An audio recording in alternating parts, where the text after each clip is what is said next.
What's going on, guys? Welcome back to Weekly GCap, the only source you'll ever need to catch up on all the gaming news from the last week. As always, we got quite a couple stories to go through, so let's go ahead and get right into this. First things first, we got a release date for Bluey the video game. This coming from Bluey.tv, quote, Outright Games, the leading publisher of family-friendly interactive entertainment in partnership with BDC Studios, has today announced that the first ever Bluey video game will be coming to Nintendo Switch, PlayStation 5, PlayStation 4, Xbox Series X and S, Xbox One, and PC on November 17th, 2023. Thankfully, it is not releasing in October, as we've been talking about in the last couple episodes. There was just so many games coming out in October, specifically in that second half between like October 15th up until Halloween. There's so many games coming out. So many, in fact, that even Alan Wake 2 got delayed out of its original release date just so it wouldn't be interfering with all the other releases. But yeah, this one will be coming in November, so thankfully it's not falling into the October track. Next up, just a quick thing I wanted to highlight. Reviews went live for Cyberpunk 2077 Phantom Liberty. Right now it's sitting at an 88 on Metacritic. Unfortunately, we haven't seen any, we have seen gameplay of it, but the reviews that came out, CDPR provided the B-roll that the reviewers had to use, so we haven't gotten to see any of the actual recorded gameplay from reviewers. However, again, it's sitting at an 88, so maybe that was just one of those things where CDPR is really trying to be protective about spoilers. I'm not really sure. They'll be allowed to release their own gameplay starting next week. That's like when the embargo lifts, so we'll see more then, but so far so good, because like I said, right now it's sitting at an 88, and from what I'm hearing, you know, it's not a complete buggy mess, it's not broken, there isn't performance issues, it's nothing like the launch of the actual game. The launch for this expansion seems to be going smooth so far. Next up, just a quick thing I wanted to highlight, but previews went live for Spider-Man 2, so, you know, if you've been wanting to see some more gameplay of the game, IGN actually put up a really good video about it, just kind of, they had like a hands-on preview, just showing some gameplay and mechanics, stuff like that. I only watched like a very little bit of it, like I only saw a snippet of it, and it was because I saw it on like a YouTube short, but like right now I'm trying to just avoid just anything that has to do with Spider-Man 2, right? Like I'm so excited for this game. I don't want anything spoiled for me, I don't want to see anything, I'm going to go in as blind as possible, but again, if you guys want to watch that stuff, it's out there, there's many previews out there, you can watch the gameplay. Me personally, I'm going in as blind as I can. And while we're talking about Spider-Man, another thing I wanted to highlight is they ended up detailing the graphics modes that will be in the game, and interestingly enough, there's going to be a 30 FPS mode,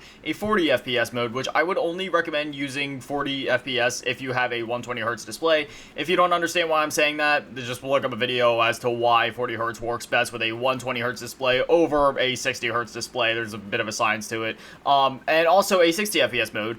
But the interesting thing is, but all of these modes, the 30 FPS, the 40 FPS, the 60 FPS, they're all going to have ray tracing. So, I don't know what wizardry they're pulling under the hood there, because most games when you turn on ray tracing, you're locked to 30, but 60 FPS ray tracing, that is insane. Obviously, the 30 FPS mode is going to be like 4K, ultra high settings, whatever, and then I guess 60 FPS will be more like 1080p/1440p, but I mean, it'll have ray tracing. Like, that's insane. So, yeah, for me personally, I'll be rocking out with the 60 FPS mode, but again, like I've said, I'm super excited for this game. I want to get my hands on it. Next up, this one's pretty sad considering this game literally, like, just came out, but Evil Dead, the game, will no longer be supported. But, do not worry, it's not getting shut down. Let's go ahead and read this little thing that they put up on the Twitter account, quote, To the Evil Dead, the game community, today we have made the decision not to pursue the development of new content for Evil Dead, the game. We also confirmed that we will not be releasing a Nintendo Switch version of the game. We will keep the servers up for the foreseeable future and address any major issues that arise. On behalf of the entire team at Saber, thank you for all the groovy times and your continued support. Again, this is really bizarre. This game came out not that long ago. Maybe, like, player counts and sales have just fallen off since, I'm not entirely sure. I mean, it's only been a little over a year, and from what I was hearing, like, from that community, there was, like, more content up the pipeline, and, like, a Nintendo Switch version and all that, but I guess they're just discontinuing it. I'm not really sure what's happening. Maybe there was budget cuts behind the scenes, maybe there was layoffs, I'm not really sure, but this is really unfortunate. Again, the servers will still be up for the foreseeable future, so, you know, if you want to continue to play the game, or if you want to dive in, you still can. It's just there won't be any new content coming, unfortunately. Next up, just another one of those things I wanted to highlight. Titanfall 2 is actually making quite an exciting comeback. So, the last couple days, it's been averaging anywhere from 10 to 15,000 players on Steam alone. That does not include, you know, Xbox and PS4 and all that. It was on sale for like $3 a little bit ago, so, you know, I'm sure that helped with the player counts, you know, a bunch of people picking it up, because Titanfall 2, it's an amazing game, and anybody that has played it can attest to that, between the single-player campaign, which is one of the best campaigns in, like, any FPS game, period, and the multiplayer, just the movement of the multiplayer, the flow of it, the gun, it all feels so good. Another thing worth noting is that the servers are finally fixed. There was some messy, like, DDoSing stuff going on, you know, there's tons of videos and other forums addressing that if you want to know more about the history of the game, and some of the attacks that this game unfortunately suffered through. I've been following this game and its community since day one, whether that be new updates coming to the game when it was still getting support, or just like, you know, get updates from the community as to, you know, just what's going on all the way up until the DDoS attacks, and then things kind of got quiet in the community for a little while until now where everything's finally fixed. It honestly broke my heart to see the condition that the game was in for a while there, but, you know, thankfully they fixed it. But now, here is the most important thing that I have to say. EA, if you're hearing this, please, Titanfall 3, where is it? I get it, you wanted to experiment, you did your Apex Legends things, whatever. Honestly, I don't care about Apex Legends, that game, just whatever, okay? BR, yeah, people like their BRs, not me. Titanfall 3, please. Next up, Grand Theft Auto 5 has celebrated its 10th anniversary. So, the game came out September 17th, 2013. Oh my gosh, the nostalgia just saying that date. I remember launch day for this game, watching the gameplay of it, just getting so excited as I waited for my game to install, and oh man, take me back. Those days were so much simpler, but yeah, I can't believe it's been 10 years already. Another thing worth noting is that they did give like a bunch of stuff away for GTA Online players, so if you have the game on PC, console, whatever, you can get on, and I believe the rewards are still available. I'm not sure exactly what the rewards were, but I do believe money was part of it, or there's some sort of money event going on. There was like I think it was like a quadruple money event going on where, like, you know, you complete a mission and you get quadruple the amount of money you normally would, and I think they also did another thing where, like, when you log in you get some money. I might be wrong about that, but still worth checking out. Next up, we got a bit of a sad story for you guys. So Ascendant Studios had to lay off nearly half of their staff. These were the guys that developed Immortals of Aveum. We talked about that a couple weeks ago about how the game, it wasn't exactly what a lot of people were looking for, and yeah, unfortunately it shows now. So this coming from Polygon, quote, Immortals of Aveum creator Ascendant Studios has laid off nearly half of its studio. According to 3 people at the studio, workers estimated that before the layoffs, the studio employed 80 to 100 people. Around 40 people were laid off. Ascendant CEO Brett Roberts announced the layoffs in a meeting on Thursday. One former worker told Polygon that Immortals of Aveum's poor sales were cited for the layoffs, which were said to be necessary to keep the studio running, end quote. And unfortunately, this is something that we've seen not only time and time again, but something that we'll be seeing actually later on in this show, where these game budgets are getting so ridiculous for these big AAA, big project games, where if a game comes out and it flops, that studio could potentially just be done for. Look at Volition last year. They released Saints Row. Volition is literally gone now. And then here we are with the Ascendant Studios. They released a game that didn't do too well, and, well, now here it is. Half of their staff was laid off, and then we'll be talking about another studio later on in this very show, but it's just sad that we're at this point, man, where it's like, it feels like AAA games are eating themselves, right? Whether it's live service games, whether it's single-player games, it doesn't matter.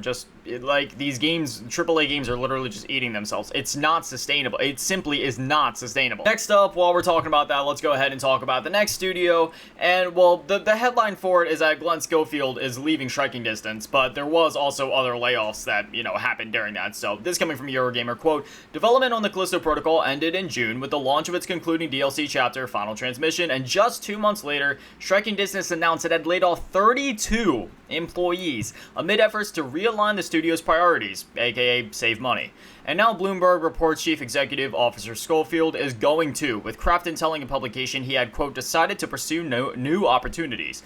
Crafton also confirmed Striking Distance's Chief Operating Officer and Chief Financial Officer will be leaving at the same time, insisting all 3 departures were voluntary, so they weren't forced out by the overheads or anything. They're just leaving, you know, just because they want to, I guess. But, you know, there was also the other layoffs that we can't forget about, which were obviously not voluntary because they were fired, 32 people. Schofield, whose role will be fulfilled by Chief Development Officer Steve Papoutsis, however you say that, described his departure as bittersweet, adding, but I know the studio is in excellent hands. So, yeah, I mean, again, another studio, another example of this, of AAA games literally eating themselves alive. Their budgets are ballooning to, you know, amounts that we've never seen before. Hundreds and hundreds of $1 million. In the case of Callisto Protocol, like $160 million. They still sold over like 2-3 million copies, something like that. And even then, it still wasn't enough. Back in the day, that would have been more than enough because, you know, the budgets were there. They were a bit smaller. So, you know, you sell 2-3 million copies, you make your money back. Here, I mean, they needed to make like 5 million within the first couple months, and I mean, at this point, I don't know what the updated sales figures are. I just know that the last time we got an update on them, or one of the last times, it was sitting around like 2 to 3 million, I believe. But yeah, again, AAA games, they're literally just eating themselves at this point. Like, something needs to change. I don't know what it is. Maybe they need to allocate their budgets better. Maybe I literally don't even know. I foresee a future where there is only a few massive publishers still standing, a couple of small development teams under that, and indie games being not necessarily the main or the biggest games around, but the most reliable. Some would argue that that's kind of where we're at now already, where indie games, you know, those are the other ones that we can trust to actually be like complete products on launch, not be completely buggy, not trying to waste our time or eat up all our money. But if things keep going at this rate, I truly do see a future where indie games are just the most reliable, most consistent stream of games, where the AAA game scene is just, you know, I mean, again, some people may even say that we're already at that point. I don't think we're quite at that point, because we still do have a couple reliable developers and publishers around, like Rockstar, Capcom, just a couple examples, Nintendo as well. But I mean, who knows, man? If things keep going like this, what does the future really hold? I'm not saying that the entire AAA gaming scene and gaming industry is ever going to go away. I do not believe that at all. But I do see a future where the amount of publishers and developers and games that we have coming out of it start to dwindle down, or maybe things start to change in one way or another. It's hard to tell. It's hard to say. All I know is that at this rate, something needs to change, and it needs to change fast. Next up, we got the September, or the second half of September, early October Xbox Game Pass games for you guys. Those being Lies of P, which already came out, Party Animals, Payday 3, Cocoon, Gotham Knights, and the Lamplighters League. So a pretty solid lineup there. Gotham Knights, I feel like that game got hated too much. I actually thoroughly enjoyed that game. Payday 3, it's Payday 3. I've also finished up Lies of P already, which that's another amazing game. So yeah, solid lineup here. And for our last story of the day, well, it's less a story and just more something we're kind of following up on, because last Thursday, a state of play had happened, but it happened because normally I record these episodes Thursday afternoon, but that was happening later in the afternoon after I was done recording, so I didn't get to cover it then, so I wanted to go ahead and cover it now. Anyway, I just kind of listed off everything that happened. The Resident Evil 4 Separate Ways DLC announcement happened. We got a trailer for it, and actually it's out now by the time you guys are seeing this, and I have already beaten it. I stayed up until it came out. I purchased it, I downloaded it, and then I beat it in one sitting. Absolutely loved it. Cannot recommend it enough. And then they also showed off that Ada and Wesker were coming to Mercenaries, which they're actually like beasts in Mercenaries, especially Ada, man. Whew, man, I got an S rank with her on the village, like, immediately. First time I hopped on, it was, it's just, I definitely recommend, if you have Resident Evil 4, the Mercenaries update is actually free, so if you already have RE4 Remake, you can hop into the Mercenaries and play as Wesker and Ada. Even if it's only for, like, a round or two, please do it, it's so much fun. And then it was confirmed that the RE4 PSVR 2 mode is going to be coming in the winter. Final Fantasy VII Rebirth, we got a new trailer and a release date. It'll be coming out February 29, 2024. We got another look at Marvel Spider-Man 2. It's just kind of like a look at the open world, showing off Queens and Brooklyn and stuff like that. We also got a release date for Roblox, coming to the PS4 and PS5 and such, which will be coming October 10th, 2023, so only a couple of weeks out from now. We also got a date for the Foam Stars Open Beta, which will be coming September 29, 2023. We got an announcement of the Tales of Arise Beyond the Dawn DLC, which is coming November 9th, 2023. There was new colors revealed for the PlayStation 5 controllers and cover plates and such. There's a Volcanic Red, Cobalt Blue, and Sterling Silver. Again, these are for cover plates and controllers. There was a demo. The demo is available now for Ghost Runner 2, which I highly recommend playing. I checked it out for a little bit just because I played the first game and I absolutely loved it. And yeah, the demo for Ghost Runner 2, it's very promising so far. It just seems like more of the first game, and that is not an insult. Like, that is a good thing. I wanted more of the first game, and we definitely got that, so definitely check that one out. We got a new trailer for Baby Steps. It was announced that a PSVR 2 version of Ghostbusters Rise of the Ghost Lord will be coming October 26, 2023, which is my birthday, by the way.